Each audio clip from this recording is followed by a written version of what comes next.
Hello everyone. आज के इस वीडियो में मैं आपका स्वागत करता हूं। आज हम देखेंगे म्यूचुअल फंड के एडवांटेजेस और डिसएडवांटेजेस। आइए शुरू करते हैं।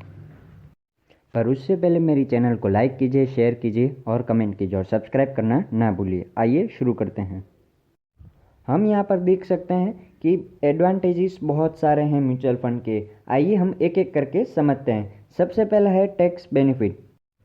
अगर हम टैक्स बेनिफिट की बात करें तो गवर्नमेंट और प्राइवेट दोनों ने मिलकर बहुत सारे ऐसे म्यूचुअल फंड स्टॉक मार्केट में है जो हमको टैक्स बेनिफिट प्रोवाइड करते हैं। अगर हम इनके म्यूचुअल फंड में इन्वेस्ट करते हैं तो हमको टैक्स बेनिफिट यानी एटीसी के अंडर में हमको टैक्स बेनिफिट मिलता है। अगर हम टैक्स बेनिफिट वाले म्यूचुअल फंड में इन्वेस्ट करते हैं तो हमको दो एडवांटेजेस मिलते हैं। एक, हमारी जो एसेट है वो धीरे धीरे बढ़ जाती है, हमारे म्यूचुअल फंड के जो भी यूनिट आते हैं वो बढ़ जाते हैं।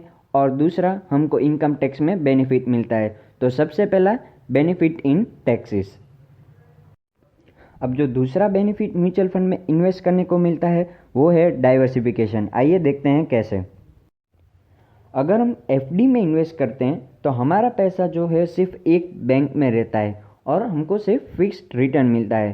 पर अगर हम म्यूचुअल फंड में डाइवर्सिफिकेशन की बात करें तो हमारे पैसे हैं वो बहुत सारे जगह में इन्वेस्ट होते हैं। जैसे कि यहाँ पर हम इस पिक्चर में देख सकते हैं, स्टॉक मार्केट में इन्वेस्टमेंट करते हैं हमारी कंपनियाँ।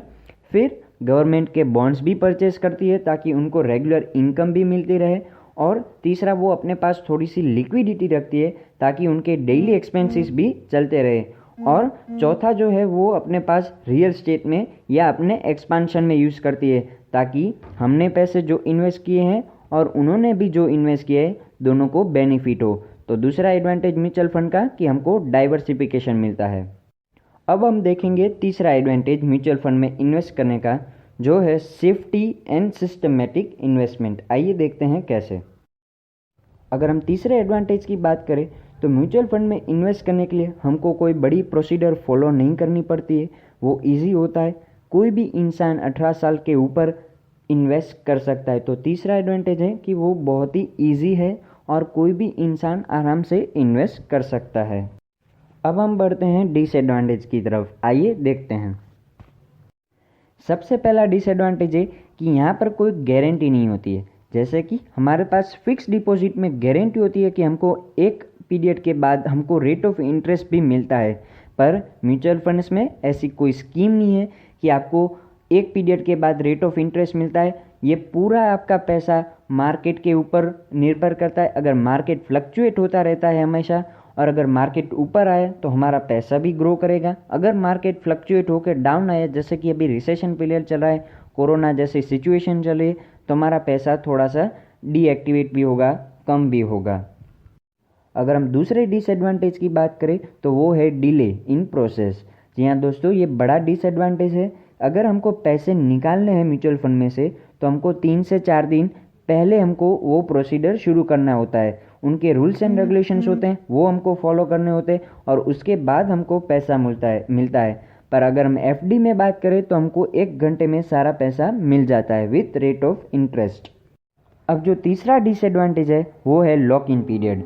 बहुत सारी म्यूचुअल फंड की कंपनी है, उनके रूल्स एंड रेगुलेशंस होते हैं कि आप 3 साल तक हमने जो पैसे इन्वेस्ट किए हैं उनकी कंपनी में, हम उनको विड्रॉ नहीं कर सकते हैं। लॉक इन पीरियड इसीलिए कहा जाता है कि लोग जो हैं अगर उनको लॉन्ग टर्म के लिए ज़रूर नहीं है पैसों की तो वो उनकी म्यूचुअल फंड की स्कीम्स में इन्वेस्ट कर सकते हैं। पर लॉक इन पीरियड में हमको बेनिफिट ज़्यादा मिलता है। क्या हमको म्यूचुअल फंड में इन्वेस्ट करना चाहिए या नहीं, आइए देखते हैं। अगर हम इस वीडियो को एनालाइज करें, समअप करें, तो हम यहाँ पर देख सकते हैं म्यूचुअल फंड के एडवांटेज भी है और डिसएडवांटेज भी है। अगर हम ओवरऑल सिचुएशन को देखें इकोनॉमी और वर्ल्ड की, तो मुझे लगता है म्यूचुअल फंड में हमको इन्वेस्ट करना चाहिए क्योंकि वो लॉन्ग टर्म में हमारे पैसे को ग्रो करता है तो मुझे लगता है एंड में मैं आपको यही कहना चाहता हूँ कि हमको म्यूचुअल फंड में थोड़ा सा पैसा इन्वेस्ट करना चाहिए। 10 या 20% ऑफ द इनकम हमको म्यूचुअल फंड में इन्वेस्ट करना चाहिए। आज के लिए सिर्फ इतना ही। मेरी चैनल को लाइक कीजिए, शेयर कीजिए और कमेंट कीजिए। Thank you. और लास्ट में आज हमारे स्पॉन्सर की मैं बात करूं, टेक्निकल सर बहुत ही बढ़िया यूट्यूब चैनल है, उनको भी लाइक कीजिए, शेयर कीजिए और कमेंट कीजिए। लिंक आपके डिस्क्रिप्शन में है। और बहुत ही बढ़िया टिकटॉक के वायरल कैसे होना है वीडियोज़ बनाते हैं, प्लीज़ उनको भी देखना। Thank you.